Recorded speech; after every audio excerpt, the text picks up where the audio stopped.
할렐루야. 감사합니다. 우리 시청해주신 우리 장로님들, 강요원들에게 감사를 드립니다. 뜻깊은 주일의 말씀을 증거하는 거예요. 저한테 개인적으로는. 왜냐하면 지난번에 여러분들을 배웠을 때 얼마 안 됐죠. 그때는 제가 여전히 미국 장로교회 총회 직원으로서 여러분들 이제 교회에 있는 그 론을 현역에서 제가 도와드리는 그런 직원으로서 그동안 그 일을 위해서 열심히 일을 했고, 그런데 제가 12월 31일부로 제가 드디어 은퇴를 했습니다. 그래서 은퇴한 후에 이제 하나님께서 새로운 특별히 우리 모두가 은퇴라는 게 없잖아요, 사실은. 그러나 이제 어떤 오피셜 포지션에서 일단 하나님께서 부르신 우리의 그 사역의 한 단계를 마치고 또 새로운 챕터로 이제 그 과도적인 트랜지션을 하는 과정에서 제가 우리 또 장로님들의 부름을 받고 제일 처음으로 하나님의 말씀을 증거하는 주일입니다. 그래서 굉장히 이 소망교회가 저희 인생에 하나님께서 주신 사역의 그 장에서 아주 중요한 역할을 하는 그런 교회라고 생각을 하면서 특별히 감사를 드립니다. 먼저 2021년 새해가 밝았는데 여러분들 새해 복 많이 받으시기 바랍니다.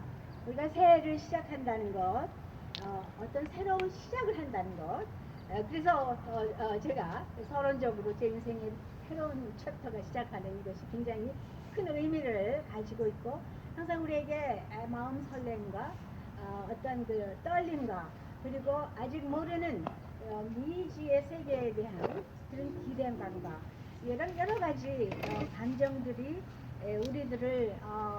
우리들에게 다가오면서 과연 앞으로 펼쳐지는 나의 인생의 새로운 장주는 어떤 것일까?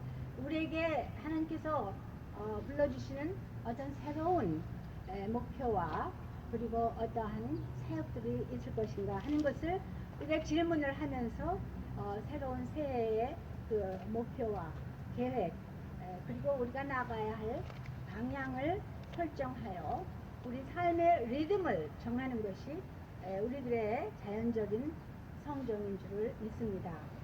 특별히 우리가 한 해를 맞고 이제 두 번째 맞는 주일입니다. 희망의 새해, 소망이 가득 찬 한 해가 되기를 간절히 기도하지만 솔직히 우리 현실이 그렇게 밝지만은 않은 것 같습니다. 우리 장로님 기도하신 대로 저 원래 2020년은 어떻게 지나갔는지 모르겠어요. 2019년 말에 중국에서부터 시작해서 그 다음에 한국에 1월, 2월에 막 코빗이 퍼지기 시작하면서 이제 3월, 4월부터 시작해서 우리 미국 사람들도 완전히 모든 것이 완전히 절단되고 모든 것이 아주 딱 시계가 멈춰버린 것 같은 그런 1년을 우리가 보냈습니다.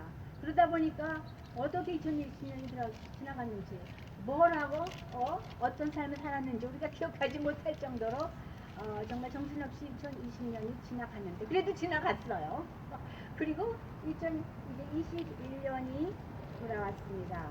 그래서 이제 백신이 나와서 우리가 기다리고 있으면서 많은 희망도 생기고 소망도 생겼지만 그러나 아직도 지금 막 피크 일어나면서 캘리포니아가 코빗에 완전히 그 핫포인트가 말이죠. 지금 병원이 완전히 포화된 상황 속에서 솔직히 말해서 이렇게 우리 한 걸음 지나가면 지금 그게 작년 중간만 해도 남의 얘기인 줄 알았는데 사실 저희들 옆에서 많은 환자들을 보면서 그리고 제가 일하는 유도단에 그 노예의 목사님들의 가정에도 돌아가신 분들이 꽤 있어요. 이런 현실을 보면서 여러 가지 정말 밝지 않은 깜깜한 그리고 더더구나 너무 놀란 거는 지난 주간에 워싱턴 DC에서 국회의사당에서 정말 민주주의의 최고봉이고 모든 세계가 바라보는 미국이라는 나라에서 엄청난 사태가 벌어진 것을 보면서 정말 이 정말 어려운 이 절망적인 어떤 때는 그래서 그런지 정말 요즘만큼 하나님께서 이 미국의 그 정치와 지도자들과 그리고 앞으로 세계에 나타날 수 있는 여러 가지 그런 평화와 인종의 문제 뭐 이런 것들을 위해서 이렇게 기도를 시키시는 적은 정말 없었던 것 같아요. 이것이 정말 하나님께서 우리에게 주시는 강렬한 그런 느낌이라고 믿고 저는 열심히 기도를 하고 있습니다. 그래서 이런 모든 어둡고 깜깜하고 절망적인 이런 것들을 보면서 어떤 때는 정말 디프레스 될 수밖에 없고 정말 절망할 수 없는데, 그런데 그래도 감사한 것은 과연 우리가 그래서 주님이 우리한테 오셨고, 그렇죠? 우리 인간들은 너나 할 것 없이 우리의 정치적인 뷰가 어디에 있든지 간에 완벽한 사람이 없잖아요. 저나 여러분들이나 정말 예수님께서 그래서 우리를 구원하러 이 세상에 오셨고, 그래서 우리들이 부족한 가운데서도 날마다 고민하면서 과연 하나님의 뜻이 어디에 있을까를 찾아보는, 그리고 우리의 소망이 이 절망적인 이곳에 있는 것이 아니라 정말로 영원히 함께 하실 그 주님의 나라를 바라보면서 소망의 삶, 그리고 2021년도 그러한 일을 위해서 기도할 수 있는 축복이 우리에게 있는 것을 감사할 수밖에 없습니다.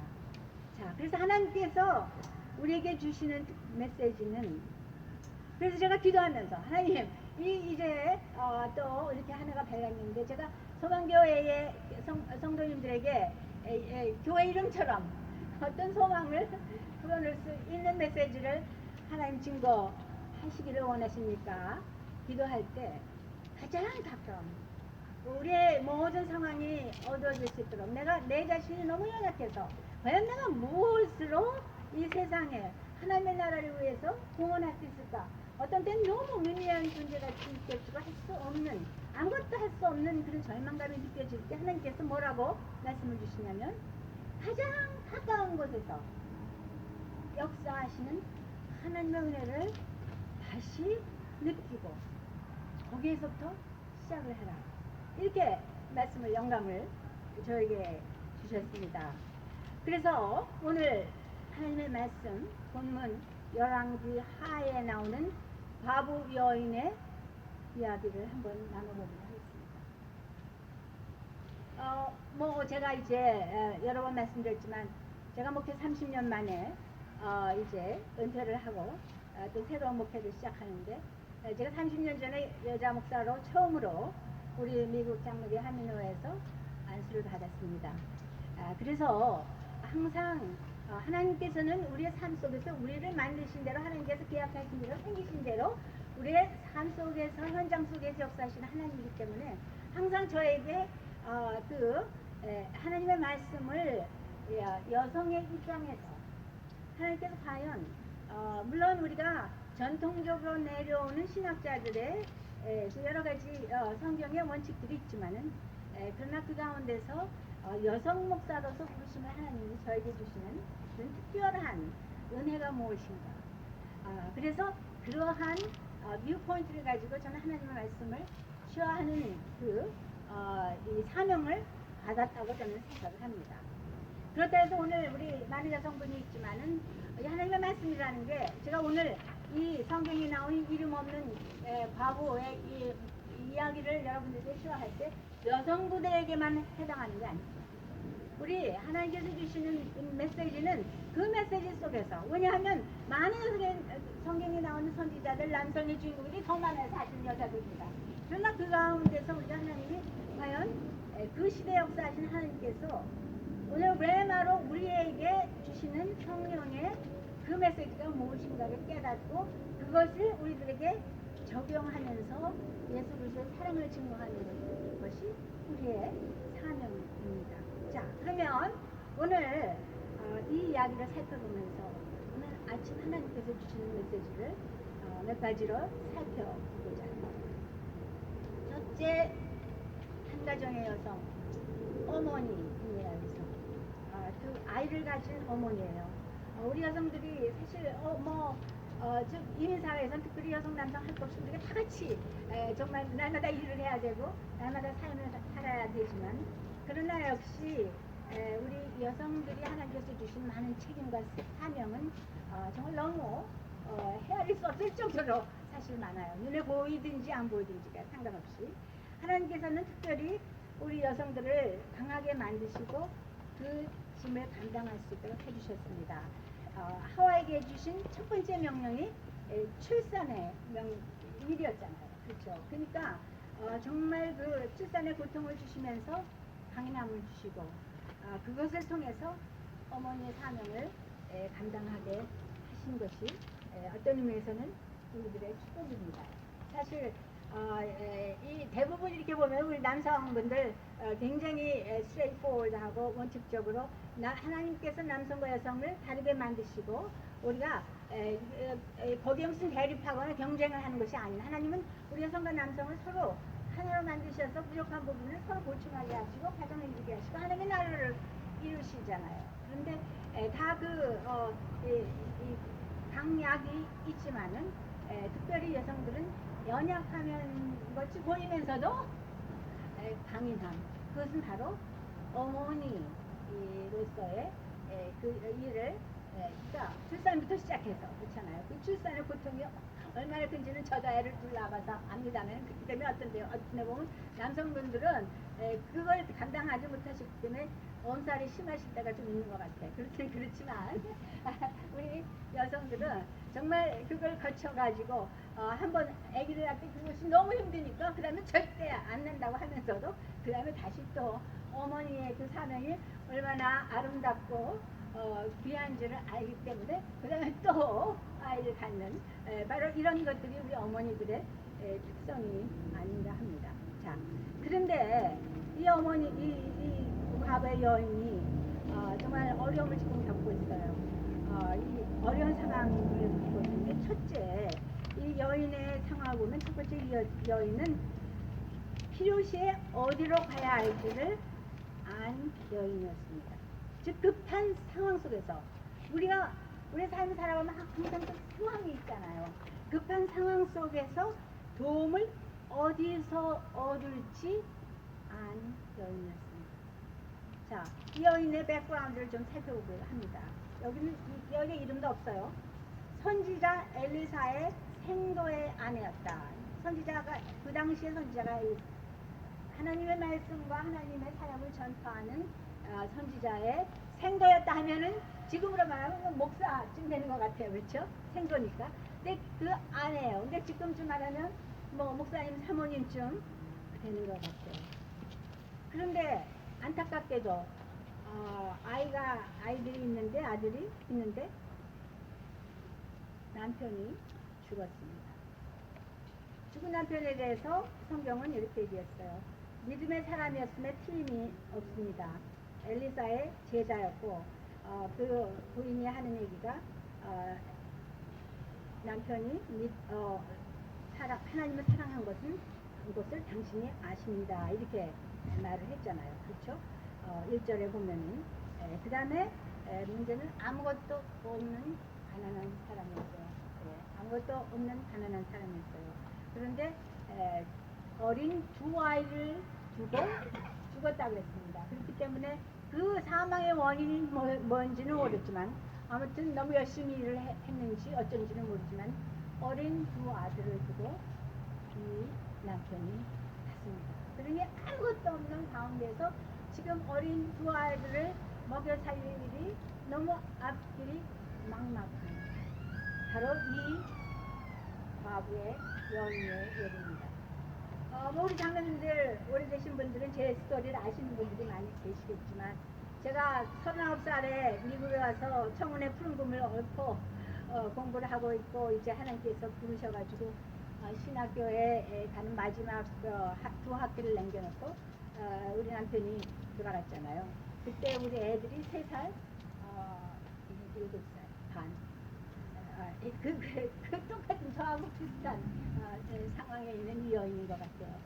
그래서 이 여인의 이야기가 저한테 더 와닿는지는 모르겠지만은 아무튼 그 당시에 미국에 유학 와갖고 이 청운의 푸른 꿈을 이루면서 그런데도 불구하고 제가 연세대학 화학과를 나왔잖아요. 근데 PhD를 거의 끝내면서 청운의 푸른 꿈을 안고 우리 남편과 함께 미국에서 이제 성공하려고 애를 쓰고 있는 순간에 하나님께서 부르셔서 제가 다시 신학교를 가서 이제 그 안수를 받으려고 하는 그때에 하나님께서 그 두 아이를 남겨놓고 아빠를 불러가셨잖아요. 그때 뭐가 있었겠습니까? 가난한 정말 그 유학생으로서 이제부터 시작해서 미국의 푸른 꿈을 이루려고 할 때에 정말 두 아이가 또 3살, 7살 반 앞이 참으로 깜깜했었습니다. 이 여인이 지금 그런 여인이에요. 그래서 이 문제점은 이 상황이 그런 상황입니다. 문제점은 지금 남편의 죽음과 그 다음에 남편이 죽은 것까지 좋아하는데 지금 빚을 남겨놓고 갔죠. 그렇죠? 인생의 가장 큰 두 가지의 문제점을 가지고 있어요. 죽음과 경제적인 어려움. 이것 외에 또 어려움이 뭐가 있겠습니까? 우리도 항상 우리에게 어려움이 오는 것이 있다면 사랑하는 식구들의 죽음. 정말 이번에 코비드 사태로 인해서 저는 많은 사랑하는 남편을 잃고 사랑하는 아내를 잃고 사랑하는 아버지를 잃고 정말 오열하는 사람들을 제가 만나봤습니다. 직접적인 관계가 있든지 없든지 간에 정말 미국이란 나라에서 음식이 없어가지고는 먹을 것이 없어가지고는 정말 TV를 보세요. 차들이 그 공짜로 주는 음식을 얻고자 줄을 장사를 치는 이러한 일들이 지금 이 미국 그 당시에 이 성경이 쓰여진 그 당시에 사태가 아니다. 오늘 우리가 현실 속에서 바라볼 수밖에 없는 일이라는 것을 제가 생각하면서 참으로 이 인생의 어려움들, 죽음과 빚, 경제적인 어려움, 이것이 얼마나 우리들을 어렵게 하고 우리들을 억누르고 우리를 정말 고통 속에 빠뜨린가 하는 것을 다시 한번 생각해 봤습니다. 오늘 모기지를 페이 못해서 집을 차압당하고 렌트를 못 내서 에딕션을 당하고 남의 얘기가 아닙니다. 정말 우리 가운데서 일어나는 그러한 일이에요. 그런데 이 당시에는 뭐 그런 게 없으니까 빚을 갚을 수가 없으니까 지금 두 애들을 데려다가 종을 삼고자 하는 그 기가 막힌 현실이 이 여인의 눈앞에 펼쳐져 있습니다. 참으로 이 이상의 더 큰 이슈가 문제가 우리 어디 있겠습니까? 그런데 이때 이 여인은 재빨리 하나님께 나와 그의 도움과 지혜를 구합니다. 이 어려운 환경 속에서 어떻게 할지 모를 때 그 해결책이 어디서 올까를 재빨리 발견하고 하나님께 나와 그의 도움과 그의 지혜를 구합니다. 자기 가정과 가족들이 곤병에 처하고 다급할 때 그 정말 다급한 필요시에 어디로 가야 할지 아는 여인, 어머니, 아버지, 우리들은 축복받은 우리들. 이 어머니는 자신의 필요한 응답이 바로 자신의 집에 있다는 것을 알고 있습니다. 하나님께 구하는데 그런데 그 응답이 어디서 오느냐? 어디 멀리서 무슨 하늘에서 돈이 떨어지느냐? 가만히 있는데 물론 하나님 기도 줍죠. 그래서 오늘 이 여인의 이야기를 보면은 재밌는 것은 그 응답이 바로 자신의 집에 가장 가까운 데 있었다는 것을 발견한 여인입니다. 2절부터 4절. 자, 그래서 하나님의 이제 선지자에게 가서 구합니다. 엘리사, 한테 하는 이 상황이 이런데 어디 가면 좋겠습니까? 도와주십시오. 그랬더니 엘리사가 뭐라고 해요? 질문해요. 그러면 엘리사가 그래, 기도하면은 그래, 내가 어디서 갖다 줄게. 이게 아니죠. 그 여인의 문제에 대해서 질문을 합니다. 첫째, 내가 너를 위해서 무엇을 하랴? 물론 우리가 기도할 때 하나님은 우리의 기도하는 게 뭐예요? 하나님은 우리의 필요를 다 아세요. 그렇죠? 하나님은 전능하신 하나님이에요. 우리의 문제가 뭔지를 모르시는 하나님이 아닙니다. 근데 왜 기도하라고 했어요? 그 문제점을 우리가 파악하고 그것을 하나님께 보호하는 의미가 있는 거예요. 그래서 우리에게 기도하고 찬송하고 우리에게 하는 요구를 하신 거죠. 왜 하나님은? 엘리사가 지금 그러잖아요. 내가 무엇을 도와줄까? 물론 엘리사는 하나님이 아니에요. 하나님의 선지자였기 때문에 뭐 그 문제를 알고 있었는지 뭘 그랬을지는 모르지만은 anyway 먼저 시작한 것이 이 여인에게 내가 너 뭘 도와주냐? 내 문제가 무엇이냐? 내가 무엇을 너를 위해서 무엇을 하랴?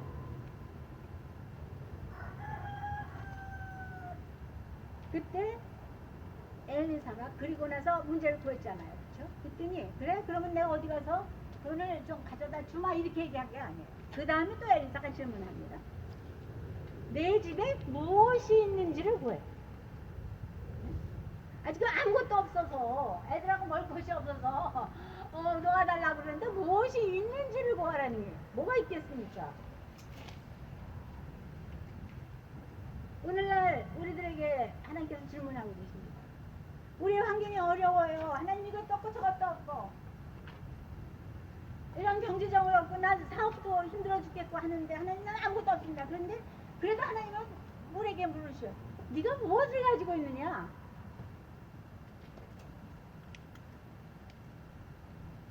어떤 의미에서 하나님 짓궂지 않으셔요? 네? 그렇지만 그렇게 물어보죠. 우리에게 그래도 사랑하는 남편이 있잖아요. 사랑하는 아내가 있잖아요. 사랑하는 자식들이 있잖아요. 그렇죠? 우리 사랑하는 교회 가족들이 있잖아요. 그리고 우리가 이렇게 열심히 예배 드릴 수 있는 아름다운 처소가 있잖아요.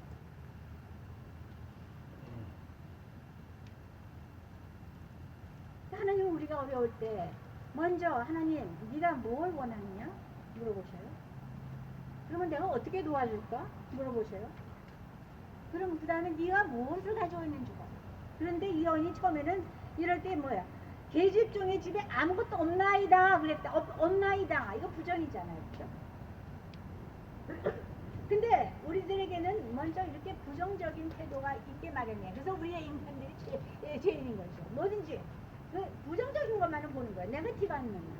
그 다른 사람의 나는 나도 사실은 더 못하면서 다른 사람의 부정적인 마음을 우리가 보는 게 우리들의 초성적이에요.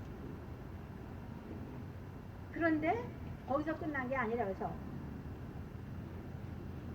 한 병의 기름 외에는 아무것도 없나이다. 그래도 이 여인이 자기가 보니까 정말 실질적으로 나를 도와줄 수 있는 것은 아무것도 없는데 부정적으로 그렇죠? 그런데 보니까 한 병의 기름 외에는 근데 이 기름이요 우리 히브리어 원어로 보면은 먹을 수 있는 기름이 아니에요. 문자 기대로 하면 뿌리된 기름이에요. 먹을 수 있는 기름도 아니에요. 먹을 수 있는 기름은 그거 가지고 뭐 기름으로 먹기도 하겠죠. 그런데 바로 이것이 터닝 포인트. 어쨌든 간에 내 옆에 있는 것을 발견해서 먹을 수 있을지 없을지 좌우지간에 이 기름 외에는 아무것도 없나이다. 그 기름 분명이 있다는 것을 인정을 한 데에서 이게 터닝. 우리가 어려울 때 하나님께 간구할 때 우리는 자꾸만 부정적이에요. 저 사람은 이것도 있고 저것도 있고 내가 볼 때 저 사람은 참 모든 게 잘 되는데 하나님 왜 나는 우리 집에는 우리 애들은 자꾸만 부정적인 것만 그러나 분명히 살펴보세요. 기름 외에는 한 기름 뿌리는 기름이라도 분명히 하나님께서는 우리에게 주신 축복이 있다는 거죠. 우리 하나님께서 주신 우리의 축복 소유하고 있는 것 하나님께 감사한 때가 언제입니까? 물론 여러분들 이 자리에 계신 여러분들은 다 신앙이 좋으시고 믿음이 좋으신 분들이지만 지난번에 제가 말씀 증거하고 나서 여러분의 신앙의 성숙의 정도가 그동안 좀 많이 1년 됐으니까 물에 깊어졌으면 좋겠지만 그래서 오늘 찬송을 잘 선택하셨어요 장로님. 하나님께서 주시죠.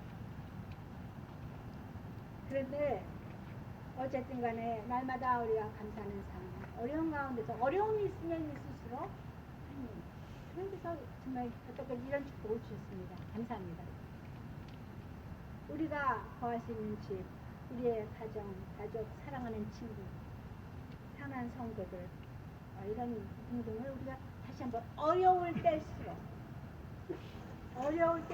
하나님께서 주신 나에게 있는 것이 무엇인가를 발견하고 그리고 하나님께 나아가는 것이 사실은 하나님.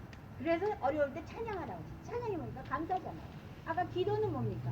하나님에게 우리가 간구할 수 있는 문제점을 아뢰는 게 기도예요. 그리고 하나님께서 우리에게 주신 없는 어려운 가운데서도 분명히 있는 어떤 부분, 그것들을 감사하는 찬송을 드릴 때 바로 신앙인의 파워가 여기서 나오는 것이라는 것을. 자, 이 여인은 문제점을 알고 문제가 있을 때 어려운 상황 속에서 어디로 가야 되는지 아는 여인이었어요. 그렇죠? 그 다음에 그 도움이 어디서 오는 것. 엘리사가 사실은 그렇게 기도를 했죠. 내가 지금 가지고 있는 것, 집에 있는 게 무엇이냐. 바깥에서 내가 어디 가서 내가 아는 사람들한테 무슨 헌금을 해갖고 너를 도와달라고 이웃에게 그렇게 한 것이 아니야.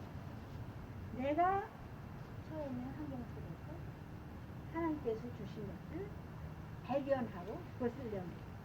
자, 이 여인은 우리가 가지고 있는 바로 그것을 하나님께서 사용하시도록 내어드릴 때 가능성이 무궁무진하다는 사실을 발견했습니다. 먹을 수도 없는 그냥 뿌리는 기름이지만 이거 하나는 있습니다. 엘리사에게 넣는. 자, 그래서 엘리사의 이 믿음의 메시지에 유의하시면 그 다음에 어떻게 했습니까? 그러면은 그걸 갖고 뭐 하겠어요? 우리 생각에는 아무것도 할 수가 없을 것 같은데 엘리사는 그 여인의 아들들을 믿음의 행동에 참여시켰어요. 네. 그냥 엘리사가 원하면은 그냥 그 자리에서 오케이 뭐 이렇게 하나님의 역사를 할 수도 있었는데 그 아들들을 시켜서 이웃에 가서 빈병을 빌려오라 그랬어요. 사실은 이 믿음의 행위가 중요합니다. 우리 믿는 사람들의 문제점이 가르치는 기도만 하고 찬송만 하고 예? 그리고 뭡니까 철야기도 하고 어디 저 산에 올라가서 뭡니까 수영회하고 막 충원해가지고 뭐 이렇게 하는데 사실 거기서 하나님이 물론 우리가 은혜를 받고 우리가 영적 충만을 얻어서 우리가 나갈 수 있는 힘을 얻는 거는 필요해요. 근데 거기서 하나님 역사가 끝나는 게 아니에요. 많은 믿는 사람들이 그걸 잘못해요. 그리고는 입 벌리고 있으면 사과가 떨어집니까? 믿음의 행위가 필요한 거죠. 그런데 그것도 어머니 혼자서만 나가서 하라고 그런 게 아니야. 우리 예전에 우리 어머님들을 보면은 참 우리 한국 여성들 보면은 다 혼자서 다 하죠. 그렇죠? 이것도 혼자 나중에 다 혼자 골병 들어. 그리고 남편을 스포시키고 애들을 스포시키고 아들들은 꼼짝도 못하죠. 그런데 여기서 엘리사는 아들들을 시켜서 나가서 이웃에 가서 빈병을 빌려오도록 하고 그것도 빈병을 빌려오는데 몇 개만 빌려오는 게 아니야. 뭐라 그랬어요? 빈 그릇을 빌 때 조금 빌지 말고 있는 대로 많이 빌려. 왜? 믿음의 행위가 하나님께서 분명히 역사하실 때 하나님의 축복이 흘러 넘칠 것을 기대하면서 우리가 그렇게 크게 놀아야 되는데 어떤 때는 우리가 너무 믿음이 이거 뿌리는 게 갖고 뭐 하는데 응답을 이미 기대하고 있는 대로 많이 빈 그릇을 빌려오라고. 그리고는 그 다음에 재밌어요. 문을 닫고 들어가서 참 엘리사가 참 하나님 말씀을 보는 이 어떤 묘미라 그럴까? 때에 따라서는요, 이 세세한 것들이 굉장히 우리에게 많은 교훈을 가져요. 저 사실 이 말씀을 준비하면서 제가 이 과거의 이야기를 이처럼 세세하게 그 전에 제가 30년 목회를 했지만 본 적이 없어요. 근데 이번에는 그게 보이더라고요. 닫혀있는 문을 닫고 들어가서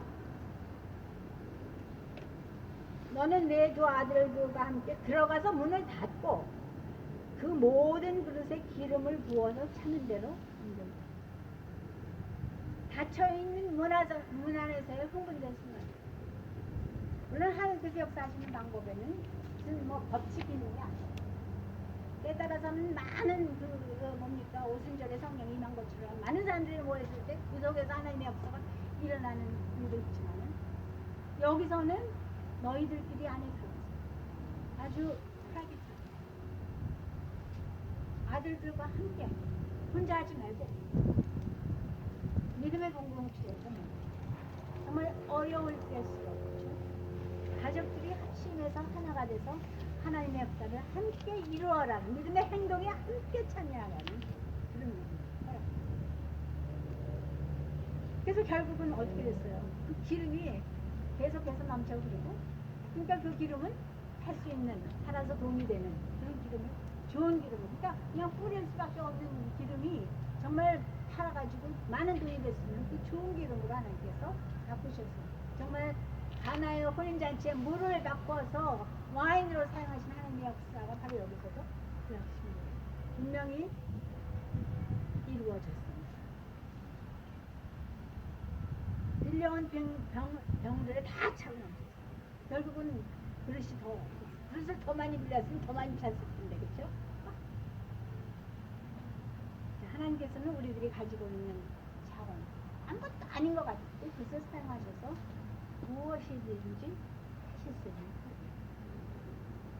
성경에 보면 많이 나와. 오병이어 얘기죠.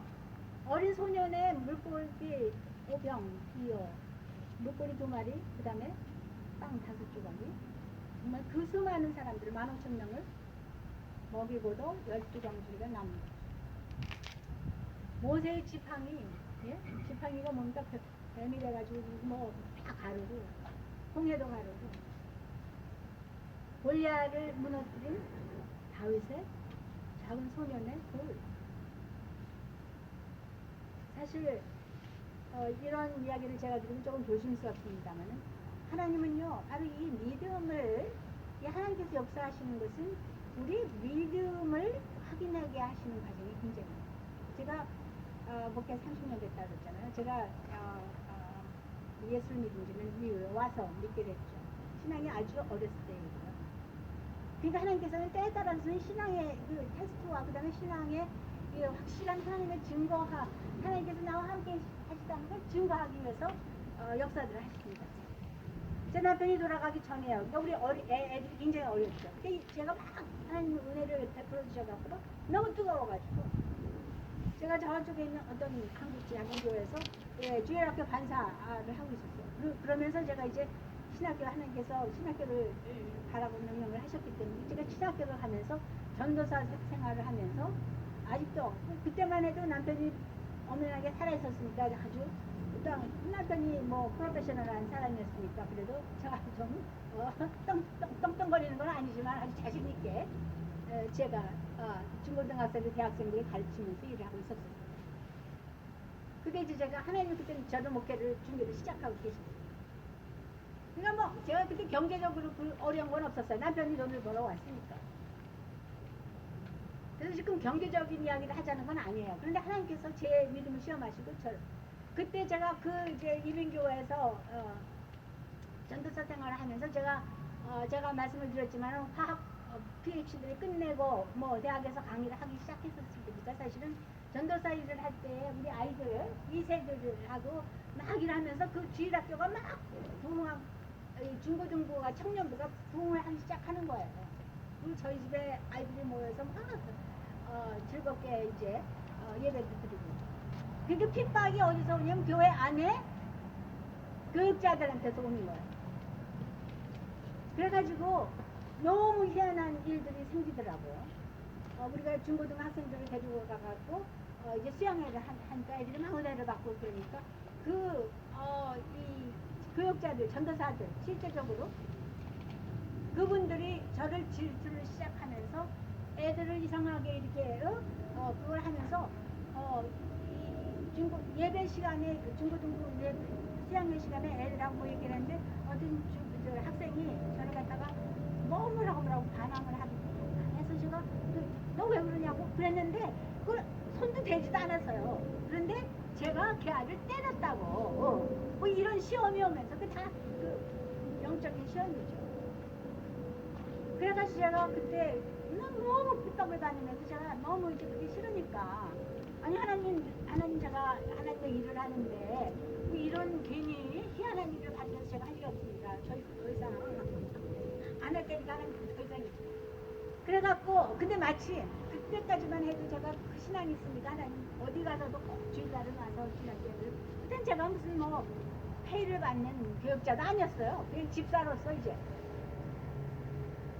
그랬는데 마침 그리고 주일마다 와서 어디 여행을 가도 반드시 주일마다 와서 아이들을 가르치고 제가 그랬는데 너무 어려운 시험이 오니까 제가 하나님 앞에 기도하기를 하나님 나 정말 이거 나 좀 쉬어야지가 안 되겠습니다.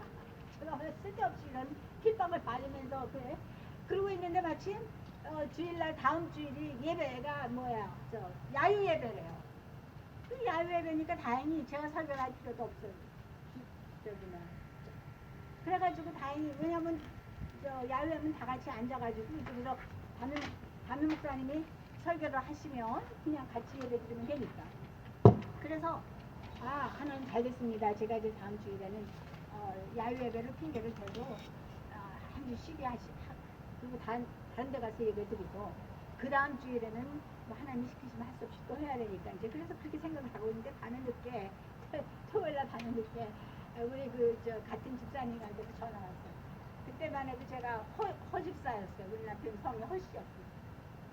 집사님, 내일 야유회에 우리가 밥 한 솥이 모자라는데 밥 한 솥만 해오십시오. 그렇게 전화가 와요. 그래서 내가 난 내일은 좀 안 나가려고 그러는데 아니에요, 꼭 필요. 근데 그때만 해도 제가 정말 지금은 제가 플렉시블한 믿음이고 오히려 하나님의 명령을 굉장히 좀 이렇게 잘 인터프리테이션을 하는데 그때만 해도 내가 너무 은혜를 받은 지가 얼마 안 되니까요. 하나는 그러니까 그걸 하나님이 날 또 이 주일날을 스킵하게 못하시는구나. 그 밥을 핑계로. 그래서 이제 할 수 없이 또 밥이라도 그냥 해가다 낳고 나는 어디 가서 이제 숨어 있으려고. 그래갖고 쌀통을 뒤지니까 죄송하지만 저는 그때도 그렇고 그러니까 한국 음식을 매일 밤을 해먹질 않았어요.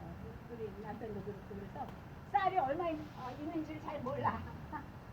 그리고 쌀을 많이 그래서 이렇게 보니까 쌀통이요 한 손만 딱 하면 되는 그게 딱 남은 거야.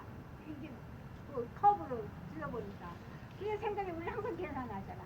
밥을 보통 때는 제대로 많이 먹지도 않으면서 그걸 다 쏟아갖고 한 솥에 해갖고 나면 우리 먹을 밥이 없어. 저녁 때 먹을 쌀이 없을 것 같아. 그래서 이거를 한 두 개를 남기고 하다가 아니 밥 한 솥에 해오라는데 그럼 모자라게 해가면 어떡해. 그래서 내가 이거 하나 옆에 그 다음에 뭐 밥은 안 먹으면 되지. 밥 없으면 그 다음에 다른 거 빵 먹으면 되지. 애들 말잖아. 밥 없으면 빵 먹으면 되지. 이제. 그래갖고는 그래 에라 모르겠다. 그러고는 쌀을 완전히 뒤져가지고는 그걸 다 한 솥에다 놓고 밥을 해가지고 그래 나 아침에 밥을 일찍 갖고 야외에다 갔어. 그랬는데 들어가면 그때만 해도 이제 제가 너무 어려우니까 이 사람들 그 다음에 이 중고등부에서 뭐 내가 애들을 때렸다고 막 이러고 그러니까 사람들도 뭐 이상한 물건을 나를 보고 그러니까 사람들이 만나기 싫고 이제 그래서 나는 막 피하려고 그러는데 거기서 또 경매 그 있잖아요. 야외 가면은 왜 뭐 쌀 뭐 기름 다 갖다 놓고 그래서 뭐 1분씩 내고 이 표를 티켓을 사라고. 나는 그것도 못 찾으니까 가는데 우리 애들 아빠가 그거를 몇 개를 사가지고 티켓을 갖다 나한테 줘요. 그래서 할 수 없이 이제 그걸 받아가지고 주머니에 놓고 그러고 나서 이제 뭐 거기까지 갔는데 예배를 안 드릴 수 없잖아요. 그러니까 이 구석 자리가 사람도 안 보이게 이렇게 이 문에다 예배를 드리고 났는데 그 다음에 이제 무슨 경품을 뽑는 거예요. 근데 여러분 기가 막히게 하나님은 굉장히 유머러스한 하나님이에요. 나를 했을 때 유머 생각을 해요. 제가 그때 무슨 밥 한 그릇이 없어서 제가 굶어 죽는 사람 아니에요. 그런데 제가 한 컵을 남기니까 두 컵을 내니까 한 그 신앙을 하나님께서 그러나 그걸 하나님한테 다 드리지 뭐 이런 그 신앙을 하나님께서 저는요 무슨 어디 가서 뽑기하고 무슨 경품을 당해본 걸 당첨된 사실이 그때까지 한 번도 없어요. 아무리 뭘 사도 어디 가도 스위스 파티 가도 동문회 가서 뭘 얼마나 해도 한 번도 뭐 이렇게 경품에 당첨된 적이 없어요. 그런데요, 그날 우리 아빠가 5개 티켓을 샀어요. 영도. 근데 영거포 쌀이 나오는데 이게 잘 해내봅니다. 남바를 보니까 쌀 25파운드로 하나는데 또 제 남바고 그 다음에 또 다른 거 하나 또 있어요. 하나님께서. 그래서 제가 하나님께 감사할 수도 없고, 그래서 제가 그걸 타가지고, 그러니까 사람들이 계속 내가 그걸 갖고 나가야 되는 거야, 타러.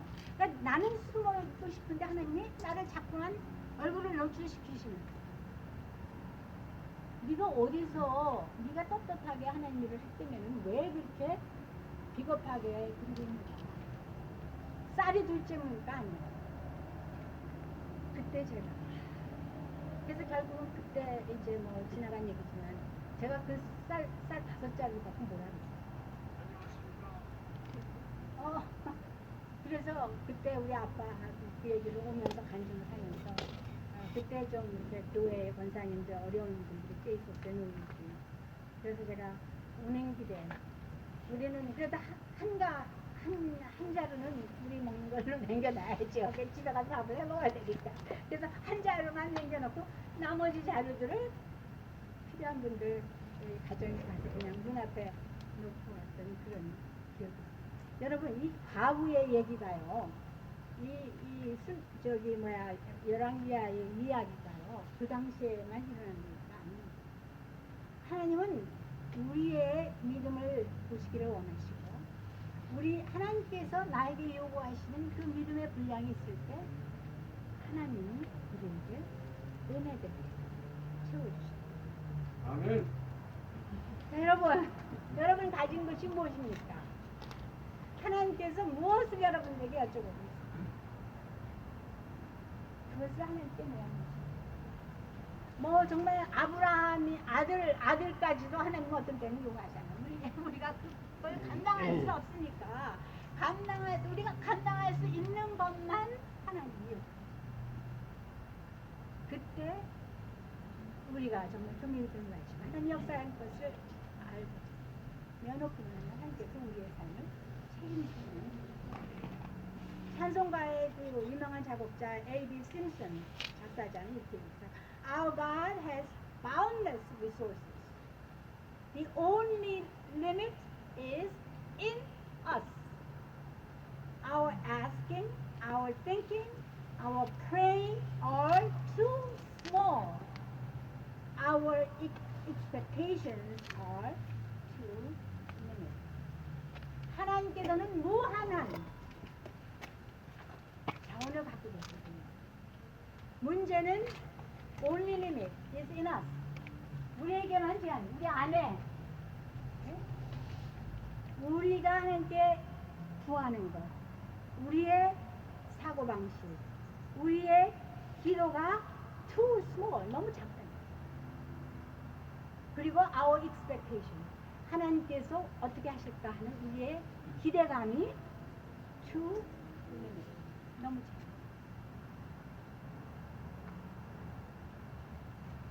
제가 제 이야기를 한 이유는 제가 목회를 시작할 때 30년 전에 정말 그렇게 어려우게 시작을 했어요. 아이들 둘 데리고 남편 없이 가보고 때에 따라서 정말 엄청난 억울함을 당하면서 아까 그거는 그래도 남편 있을 때 얘기예요. 남편 있을 때 당한 핍박이에요. 그거는. 그 후에 남편이 돌아간 이후에 제가 한민 목회를 하면서 한민호에 청구를 하면서 여성이라는 제한 때문에 여성 목사라는 그런 편견 때문에 그리고 우리 또 미국 장로교에 들어가면서 제가 미국 장로교에서는 정말 한국 사람으로서는 가장 높은 그 지위까지 올라갔지만 그래도 그 안에서 인종차별을 당한 것은 말할 수 없어요. 여러분 우리는 한국 사람들인가요? 미국 사람들인가요? 우리 인간이기 때문에 우리가 데모크래트시든 리퍼블리칸이든 완벽한 사람이 없어요. 왜 남을 정죄하고 내 자신의 연약함을 보지 않고? 우리가 원하는 것이 어떤 정말 바이올런스와 하나님이 원하시지 않은 것을 주장하면서 그것이 하나님의 뜻이라고 예수 그리스도의 이름으로 다른 사람을 정죄하고 사회를 파괴하고 그것이 하나님의 은혜인 양 정말 너무너무 교만하게 살아가는 분들이 너무 많거든요. 저나 제가 제 자신을 비롯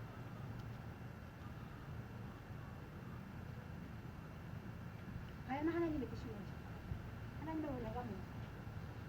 특별히 이 어려운 상황, 미국의 난간 속에서 민주주의의 최고봉이라는 미국에서 일어나고 있는 이들을 생각하면서 과연 하나님께서 나에게 주신 기도의 제목이 무엇입니까? 우리가 심각하게 살펴볼 필요가 있습니다.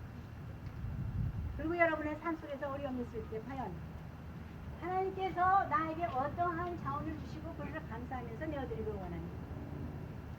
우리의 교회가 필요할 때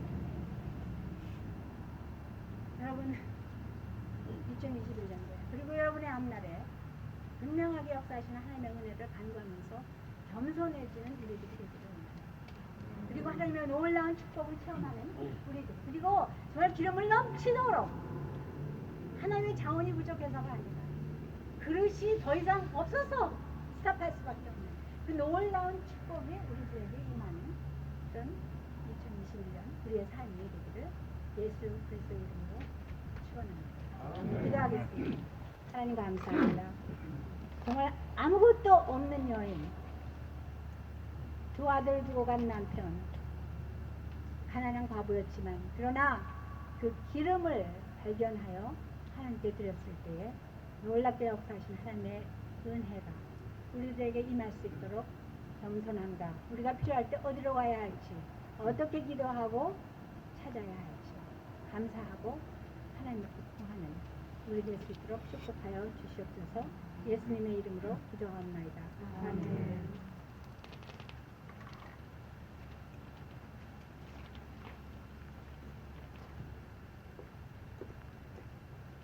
네, 말씀 감사합니다. 다 일어서셔서 기도동물송 한 두에 목사님 기도로 예배 마치겠습니다.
은혜와 하나님의 극진하신 사랑과 성령의 교통, 교제, 인도, 축복하심이 오늘 예배를 드리고 돌아가는 우리 소망교회 모든 성도들의 가정과 삶 위에 그리고 사업 위에 그리고 하나님의 온 교회 위에 지금도 영원히 함께 하시기를 축원하옵나이다.